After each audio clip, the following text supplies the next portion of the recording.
അപ്പോൾ ഇന്നത്തെ നമ്മുടെ മെയിൻ ക്യാരക്ടർ എന്ന് പറയുന്നത് ഞാൻ ഷിജു ഭക്തൻ എന്ന് ഇൻട്രൊഡ്യൂസ് ചെയ്യണോ ആനന്ദ് മധുസൂദനൻ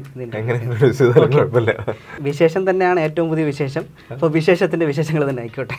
ഒരുപാട് നല്ല അഭിപ്രായങ്ങൾ തിയേറ്ററിൽ വന്നപ്പോൾ കാണാൻ പറ്റാതിരുന്ന ഒരു വലിയ പക്ഷം ആളുകൾ കണ്ട് ദൈനംദിനം 24 മണിക്കൂർ എനിക്ക് മെസ്സേജും കോളുമായിട്ട് വരുന്നുണ്ട്. അത്തരത്തിലുള്ള ഒരു അനുഭവത്തിൽ കൂടി കടന്നു പോകാൻ പറ്റിയത് മഹാഭാഗ്യമായിട്ട് കരുതുന്നു.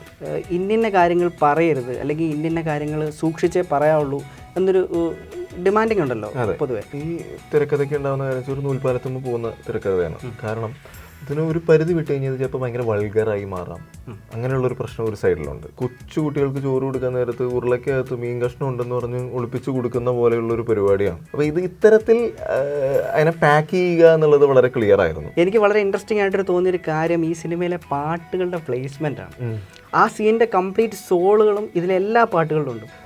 ഞാൻ മ്യൂസിക് ഡയറക്ടറായിട്ട് ഇൻഡസ്ട്രിയിൽ വന്നിട്ടുള്ളതുകൊണ്ട് ഞാൻ പർട്ടിക്കുലറായിട്ട് ശ്രദ്ധിക്കുന്നൊരു കാര്യം എന്ന് വെച്ച് കഴിഞ്ഞാൽ തിരക്കഥ എഴുതുമ്പോൾ മ്യൂസിക് എന്നെ സ്വാധീനിക്കരുത്. സ്ക്രിപ്റ്റ് എഴുതിയിട്ട് ആ കഥയ്ക്ക് വേണ്ടി സംഗീതം ചെയ്യുക എന്നുള്ള ഫോർമാറ്റ് വളരെ കൃത്യമായി പാലിക്കുന്ന ഒരാളാണ് ഞാൻ. ചിന്നു മാമിൻ്റെ ഒരു കോൺട്രിബ്യൂഷൻ ആസ് ആൻ ആക്ട്രസ് ഈ സിനിമ എലിവേറ്റ് ചെയ്യാൻ എന്തുമാത്രം സഹായിച്ചിട്ടുണ്ട്? അതിഗംഭീരമായിട്ട് അതിന് വളരെ കൃത്യമായി ഇൻവോൾവ്മെൻറ്റ് കൊടുത്ത് അത് എത്ര വരെ പോകാം. ഒരു ഇമോഷണൽ സീക്വൻസിനൊക്കെ ഭയങ്കര അപകടം ഉണ്ട്. ഓവറായ ചളവാകും. ഗൗരവത്തോടും കൂടി വളരെ ആഴത്തിൽ അതിനെ ഉൾക്കൊണ്ട് ചെയ്തിട്ടുള്ളൊരു വ്യക്തിയാണ് ചിന്നു.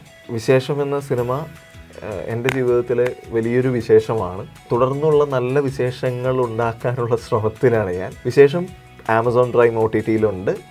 എല്ലാവരും കാണാത്ത എല്ലാവരും കാണണം. നിങ്ങളൊരു സൂപ്പർ ഹീറോ.